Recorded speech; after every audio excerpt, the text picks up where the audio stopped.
Bismillah ar-Rahman ar-Rahim. Welcome my dear student in our new program Knowledge Bank. أهلا بيكم طلبة وطالبات الصف الأول الثانوي في حلقة جديدة من برنامجكم بنك المعرفة. Today, inshallah, we'll have a general vision for Unit 1. First, I will make a general question for carbohydrates. Let's start with the first question. Choose the correct answer. Carbohydrates are absorbed from the intestine in the form of. Of course, the suitable answer here will be monosaccharides. Why? I would like to discuss this statement with you. When I am talking about carbohydrates, carbohydrates, polymer and monomer. الكربوهيدرات polymers, we eat a carbohydrate polymers, but the carbohydrate is broken down into monomer that passing through the blood. Inside the intestine, the food will be a monomer shaped. The monomer of carbohydrate will be monosaccharides. يبقى يا ولادي الكربوهيدرات اللي بتخش اللي احنا بندخلها في اكلنا دي بتكون polymers. الdigestive system break down this carbohydrate, the polymer, into monomer. ده بيحصل جوه الانتستين. جوه inside the intestine, the food passing from the small intestine to the blood. That means the food must be in a monomer form to transfer to the blood. Another question. The general formula CH2OON indicates fats, protein, cholesterol, and carbohydrates. Of course, general formula, this formula contains carbon, hydrogen, and oxygen. Carbon connected with 2 hydrogen and 1 oxygen. Of course, the suitable answer here will be a carbohydrates. يبقى الإجابة هنا يا ولادي الكربوهيدرات لأن هي الوحيدة اللي واخدة الفورمولا CH2OON. Third question.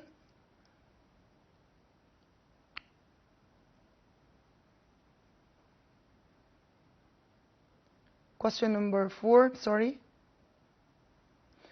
The molecules which don't contain carbon atom are molecule of carbohydrates, lipids, water, protein.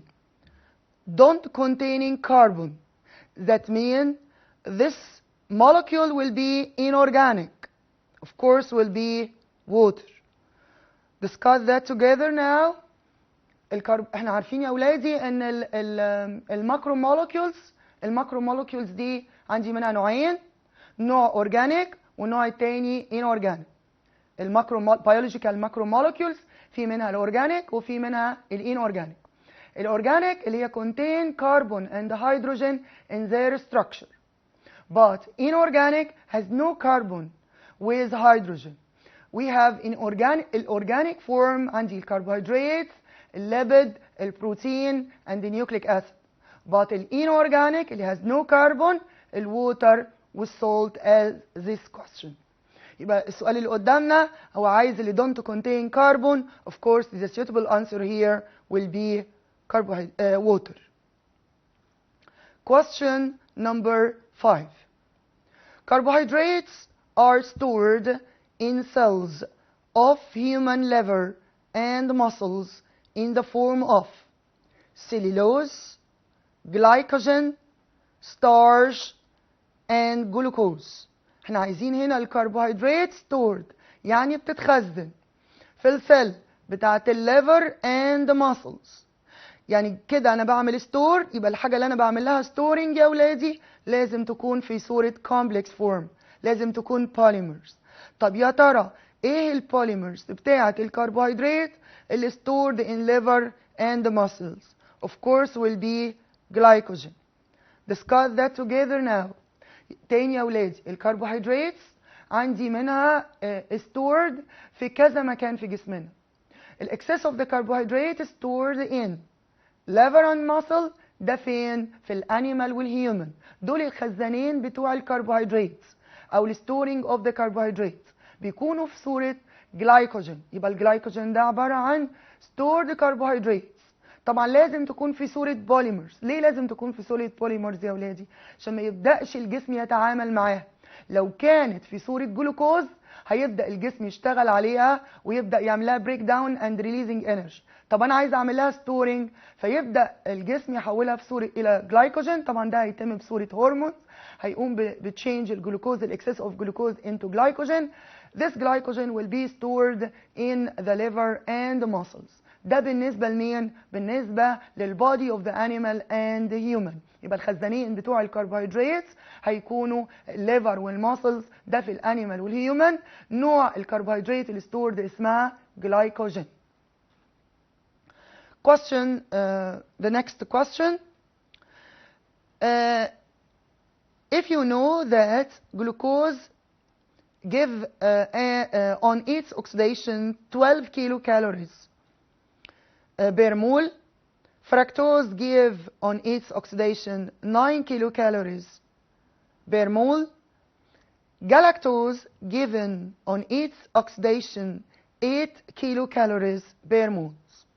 Which of the following compounds can give more energy?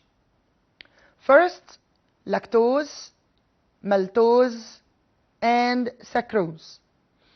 دلوقتي هو بيقول لنا انا عندي الجلوكوز لما بيحصل له oxidation producing 12 kilocalories، الفركتوز 9 kilocalories، الجلاكتوز 8 kilocalories. We studied before that lactose comes from the combinations between glucose and galactose. Glucose 12, galactose 8. That means the total calories for lactose will be 20. What about maltose? Maltose comes from 2 molecules from glucose. 2 molecules of glucose, that mean 12 plus 12 mean 24. What about sucrose? Sucrose comes from the combination between glucose and fructose.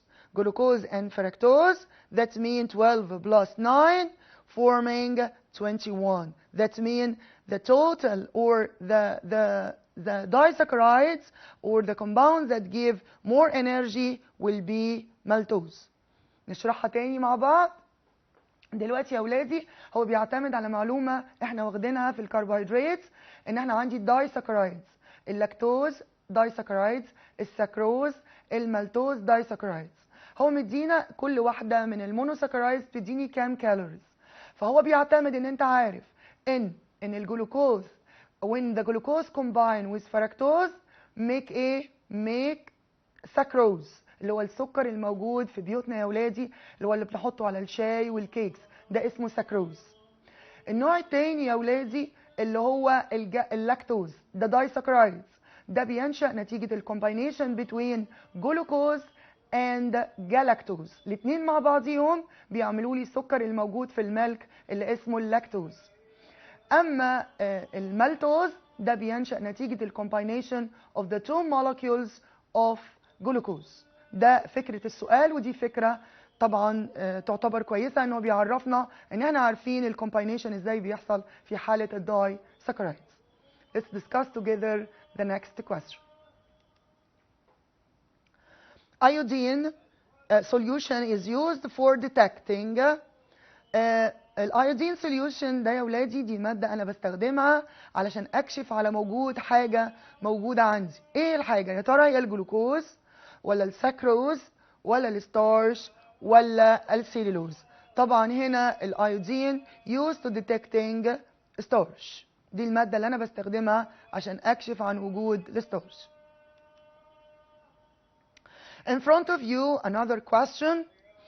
If you know that B is glycogen, when you look at the diagram in front of you, you will see B, this line is B, is glycogen, complex sugar. We discussed that this is a glycogen stored in liver and muscle, complex sugar. A is a 6-carbon sugar. A, this is a 6 carbon sugar. Which of them? Anabolism. We discussed before anabolism. This process may mean the body building up polymer. Of course الجسم لازم يكون في الحالة دي بيبني polymer from monomers. So what about catabolism? Catabolism, it's a breakdown substance to releasing energy. Anabolism using energy, but the catabolism releasing energy. The first one will be anabolism. Anabolism will be a glycogen. A glycogen anabolism, that means is formed. What about catabolism? Of course, A is catabolism because glucose oxidize and releasing energy, breakdown and releasing energy. What is the name of the compound number A? 6 carbon. 6 carbon sugar, we call it glucose. Where compound B is stored? Compound B, glycogen, stored in the liver and muscle. I would like to discuss that together again.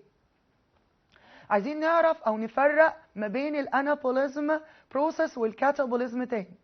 الانابوليزم, this process break down polymer to form monomers. ده اسمه الكاتابوليزم. لما بكسر polymer إلى monomer ده معناه كاتابوليزم. أنا بعمل ده عشان أعمل إيه يا أولادي؟ عشان releasing energy. أما الانابوليزم أنا بعمل formation لبوليمر from monomers. formation للبوليمر from إيه؟ monomer.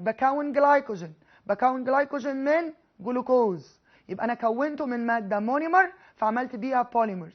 This process need energy. This process needing a energy. إنما لما بعمل break down للجلوكوز عشان أطلع الانرجي ده بسميها catabolism. واحنا قلنا قبل كده في سؤال قبل كده ان الجلايكوجين stored in the liver and the muscles. ده بالنسبة للanimal and the human. Let's discuss the next question. Write the scientific term. In front of you, a molecule of sucrose. Sucrose comes from the combination of the molecule of glucose combined with the molecules of fructose. قدامنا يا ولادي ادي المولكيول of glucose وادي المولكيولز of fructose. بيقول لنا a pair of monosaccharides.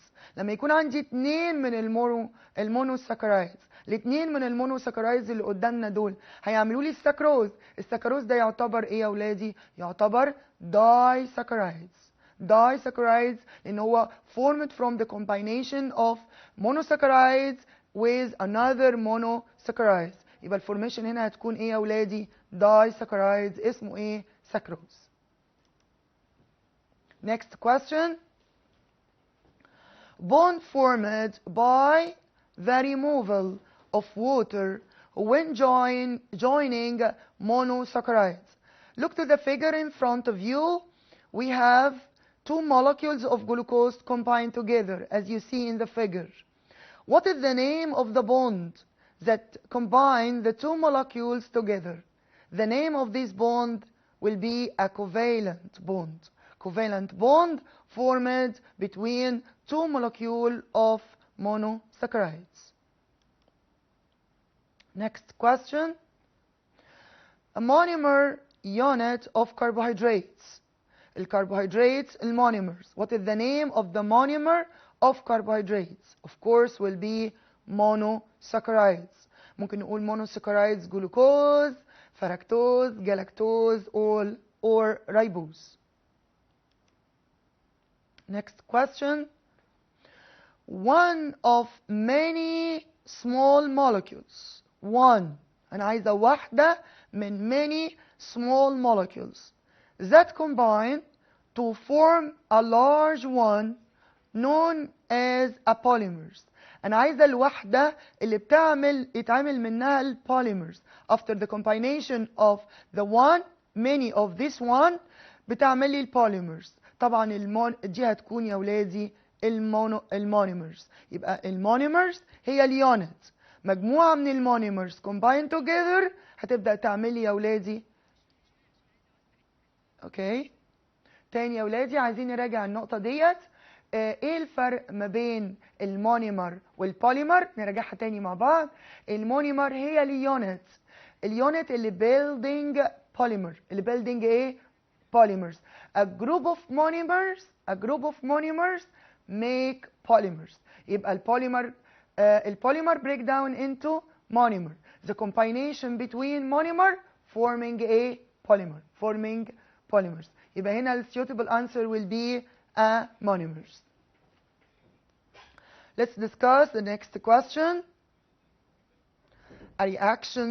Reactions resulting in the removal of molecules of water. A reaction will result in the removal of the molecule of water. أنا هشيل مية يا ولادي. أنا عايزاكم تبصوا كده للمولكيول اللي قدامنا. أنا دلوقتي عندي تو كومباوند، أنا هعمل ريليزنج للووتر، ريموفينج للووتر. ففي الحالة دي العملية ريموفينج اوف ووتر أنا بسميها يا ولادي dehydration. يبقى removing of water بسميها dehydration. طب أنا بعمل removing للووتر ليه؟ عشان أبدأ أكون بوند جديدة. يبقى أنا لو شلت مية ما بين المولكيولز وبعضها، يبقى أنا في الحالة دي البروسيس دي بسميها dehydration. Next question. The addition of water that splits apart molecules in reactions. addition يا ولادي، addition يعني أنا هحط مية، فبالتالي المية دي بعمل adding للووتر. أنا بعمل adding للووتر ليه يا ولادي؟ يبقى عشان أعمل break down. أنا بحط مية عشان أكسر، يبقى أنا هكسر هنا. ففي الحالة دي بسميها، العملية دي بسميها إيه يا ولادي؟ بسميها hydrolysis. عايزين نراجع دي مع بعضينا تاني، عشان أنا عاملة 2 بروسيس كده عكس بعض. أنا عندي عمليتين، عملية اسمها dehydration وعملية تانية اسمها hydrolysis. إيه الهيدروليسيس؟ الهيدروليسنج معناها adding water. أنا بحط مية. طب أنا بحط مية ليه؟ عشان أعمل بريك داون من صورة البوليمر إلى مونيمر. يبقى أنت لو عايز تكسر بوليمر تحوله إلى مونيمر، في الحالة دي بتعمل adding للووتر. اسم عملية adding of water اسمها إيه؟ اسمها hydrolysis. طيب العملية العكسية، أنا عايز أعمل combinations ما بين مونيمر وبعضها، أعمل combination ما بين مونيمر to form polymers. في الحالة دي أنا بعمل إيه يا ولادي؟ بعمل dehydration للووتر، بعمل removing للووتر. يبقى تاني hydrolysing adding water عشان أعمل break down polymer to monomer. dehydrations معناها إن أنا releasing of water. ففي الحالة دي أنا بعمل إيه يا ولادي؟ بعمل change from monomer to polymers. Next question.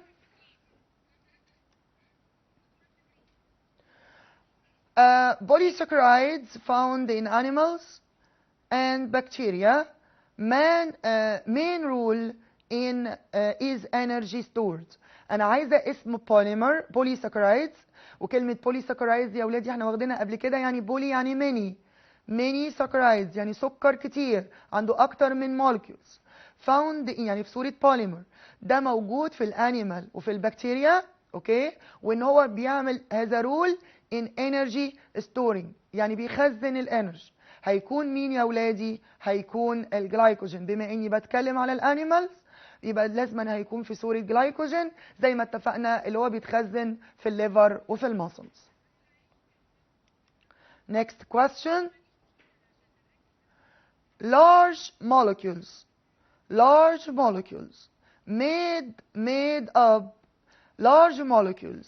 made up of repeating smaller molecules, monomers. Large molecules made up of repeating smaller molecules، يعني أكتر من ال smaller molecules combined together. monomer beside monomer. ده بيعمل إيه يا ولادي؟ بيعمل molecules كبير اسمه polymer. بيعمل إيه يا ولادي؟ polymer. يبقى البوليمر formed from the combination of a group of monomers. Next question. A 6-carbon sugar such as glucose and fructose. لو بصينا دلوقتي قدامنا ده المولكيول اوف جلوكوز زي ما انتم شايفين عنده 6 كربون. Let's count. This is the carbon number 1, carbon number 2, 3, 4, 5 and 6. When the molecule contains 6 carbon that mean hexose. رقم 6 يا جماعة هنا بنسميه hexose. When you look to the figure in front of you, this is a group of monomer combined together. Of course, the molecule that form, it will be polymers. يبقى a polysaccharide اللي قدامنا ده هيكون polysaccharide لأنه formed from the combination of monosaccharides. Major components of plant cell wall. يبقى هنا يوم محدد ده polysaccharides ده سكر كومبلكس تمام بيتكون من اكتر من مونوساكرايدز وموجود في السيل وول بتاع البلانت. Of course will be a cellulose. مش عايزين ننسى المعلومة دي ابدا ان السيل وول بتاع البلانت سيل بس هو اللي بيحتوي على السيلولوز والسيلولوز يعتبر كومبلكس شوجر بولي ساكرايدز. تاني يا ولادي السيل وول بتاع البلانت سيل only containing complex sugar called cellulose. يبقى السيلولوز هنا polysaccharides combined from a group of monosaccharides combined together. A 5-carbon sugar ribose and deoxyribose. يعني ايه a 5-carbon sugar؟ يعني بيحتوي على 5 كربون في الرينج. انا عايزاكم نعمل count. This is the carbon number 1, carbon number 2, carbon number 3, carbon number 4. This is the carbon number 5. اللي قدامنا ده يا ولادي مولكيول بيحتوي على 5 كربون. انا عايزاكم تبصوا للمولكيول ده كويس ولو سألتكم هل المولكيول اللي قدامكم ده يعتبر اورجانيك؟ طبعا ده يعتبر اورجانيك لانه عنده كل كربونه كونكتد ويز هيدروجين. بما ان الكربون كونكتد ويز هيدروجين يبقى الكومبوننت اللي قدامي ده يعتبر اورجانيك. طب يا ترى اي نوع من الاورجانيك؟ بما ان الكربونه كونكتد مع 2 هيدروجين وواحده اكسجين كل كربونه كونكتد مع 2 هيدروجين وواحده اكسجين يبقى المركب اللي قدامي ده لازم يعتبر كربوهيدرات.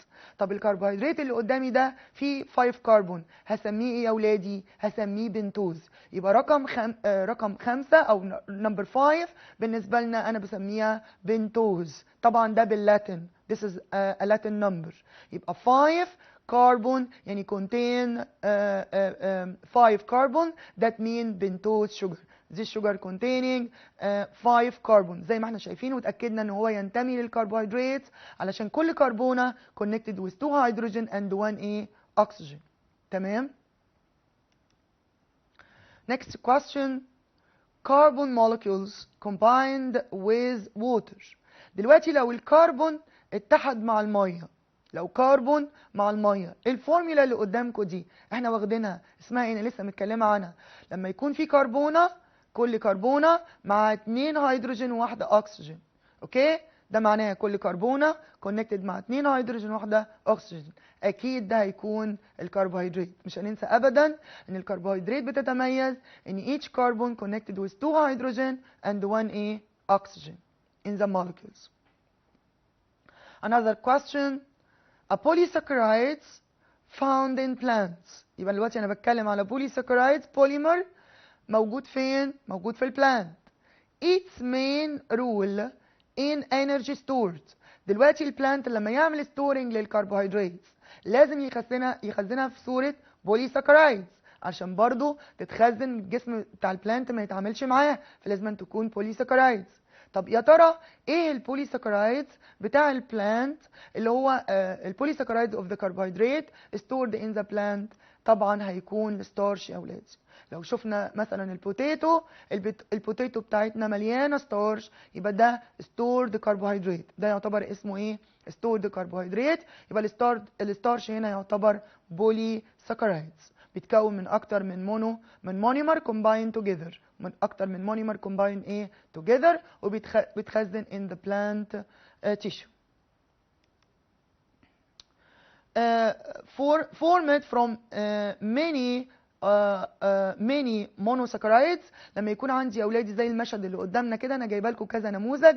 لو انا جايبه سيلولوز، لو انا جايبه ستارش، لو انا جايبه جلايكوجين، دول يا اولادي بيتكونوا من مجموعه من المونوساكرايدز combined together. كل السيلولوز مجموعه من المونوساكرايدز combined together، الستارش مجموعه من المونوساكرايدز combined together، الجلايكوجين نفس الكلام. يبقى اكيد المركب ده يعتبر ايه؟ يعتبر بولي ساكرايدز. يبقى اتعلمنا دلوقتي ان البولي ساكرايدز ده بيتكون من مجموعه من المونوساكرايدز combined together. ايه امثله المونوساكرايدز؟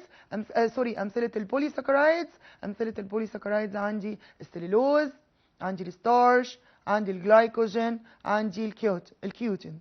طبعا احنا خدنا السليلوز موجود في السيل وول اوف ذا بلانت، عندي الستارش ده stored in the plant tissue، عندي الجلايكوجين ده stored in the animal tissue in the liver and muscles. يبقى زي ما انتم شايفين ده البولي ساكرايد. دي صور مختلفة للبولي ساكرايدز.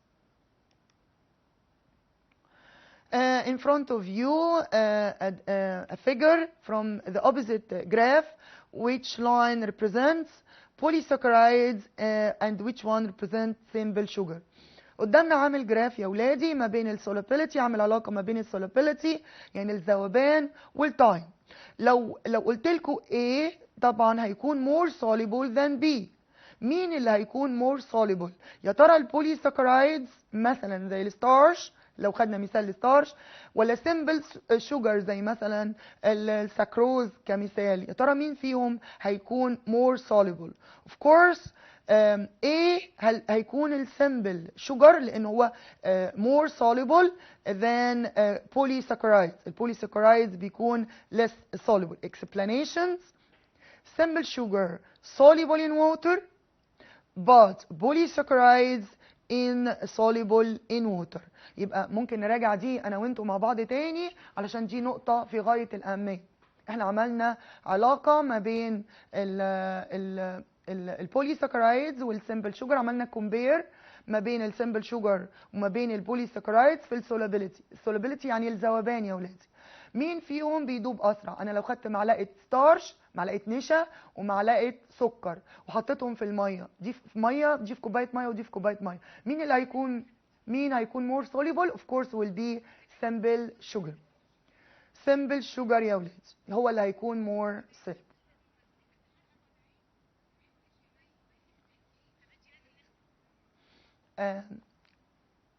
This is the end of our program today. Inshallah, I will meet you next week with another question for Unit 1. Thank you for your listening. Goodbye.